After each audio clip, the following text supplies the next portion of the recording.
Kumusta? Mabuti!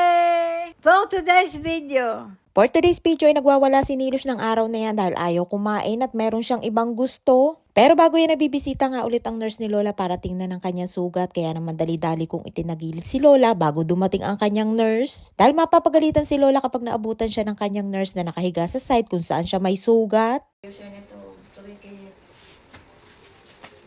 Bye-bye. Ay nga't nang dumating ang nurse ni Lola ay nag-hi siya kay Nilush at kadarating pa nga lamang ay nag-bye-bye na agad si Nilush. Tiningnan niya nga lamang ang sugat ni Lola at sinukat at maliit na nga ito at malaki na ang pinagbago at unti-unti nang naghihilom. At ayan naman si Nilush at kung ano-anong binubulat-lat dyan sa lagayan ng damit at kapag bumabalik nga ang kanyang sakit ay mayat maya ay binubuksan niya yan. At minsan nga yung mga nakatago dyan na saya ay isinusuot niya. Bakot sa karka, anyo like it liknot gamba. At rotsa? At ayun nga si Nilush at nagwawala dahil ayaw niyang kumain at meron siyang ibang gusto na pagkain. Sabi ko ilalabas ako mamaya at bibiling ko yung kanyang gusto pero bago yon ay kailangan na muna niya nakainin niya. Anak no yung satsire. Happy birthday! Ay maaturot sali ako. At ayun nga't nililibang ko para kumain siya at ang isa nga sa ginagawa kong panlibang sa kanya ay kinakantahan ko. Pero kapag malala ang tama ay hindi na obra ang aking talent. Ang dami nga natutuwa kay Nilush at gusto daw alagaan at kapag bumabalik nga ang kanyang sakit ay ewan ko na nga lamang kung matuwa ka at gustuhin mo pang alagaan. Napakahabang pasensya at matinding pagtsatsaga ang kailangan sa pag-aalaga kay Nilush dahil hindi sa lahat ng oras ay nasa maayos siyang kondisyon. At kapag mahina-hina ka nga at hindi mo kinaya ay baka maging dalawa kayo na alagain. May mga oras siya na nagagalit, sumisigaw, umiiyak kahit wala naman dahilan. At kapag hindi ka nga sanay at hindi ka pa nakaka-experience ng ganan ay paniguradong matatakot ka at baka unang araw pa nga lamang ay layasan mo na agad. Ilorot sa atlorot sa dagmaluwak.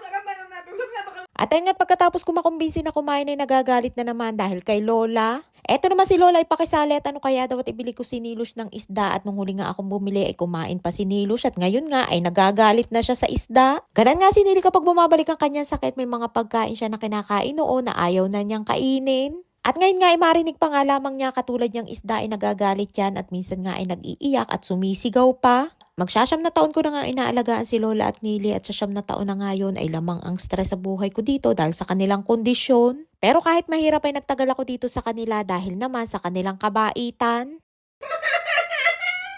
Tabat niyo sa sirin. Paatubod. Masarap umaga. Paatubod.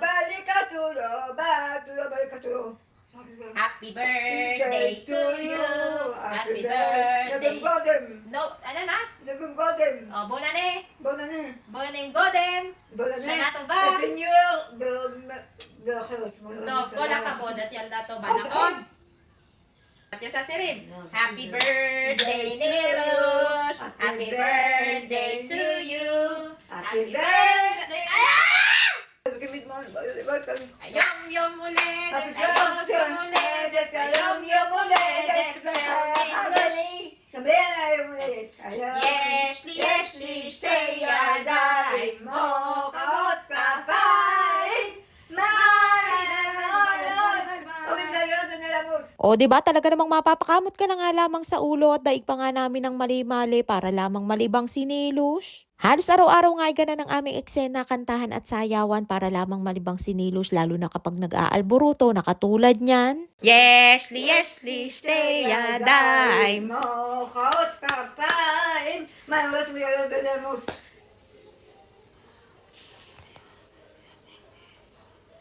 Yum yum ulit, yum birthday to you. Happy birthday to you. Happy birthday. Happy birthday to you. Yum yum ulit. Paru-paru bukid, bukid paru-paru. Nalilibang siya kapag kinakantahan pero maya-maya ay balik na ulit sa dati at nawawalan din ng bisa ang aking talent sa pag-i-entertain. Lumabas din nga ako ng araw na yan para bumili naman ng diaper at bedpad at may nakita pa nga ako na sikat na artista na pakalat-kalat sa daan.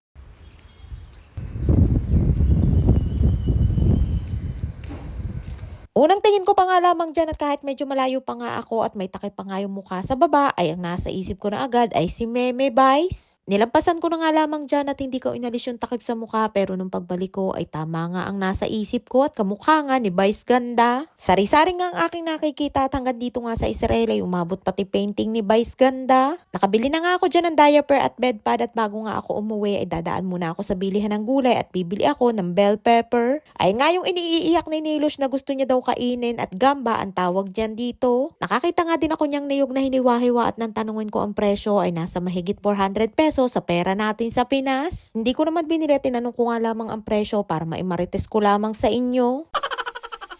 At nang pauwi na nga ako, inadaanan ko ulit yung mga paintings at naintriga nga ako kung kamukha ba talaga ni Vice Ganda. At sa pagkamarites ko nga, inalis ko yung takip sa mukha at ayan nga at para sa akin ay kamukha talaga ni Vice Ganda. Ano sa tingin nyo, kamukha nga ba o yung mata ko lang talaga ang may diferensya at kung ano-ano ang aking nakikita?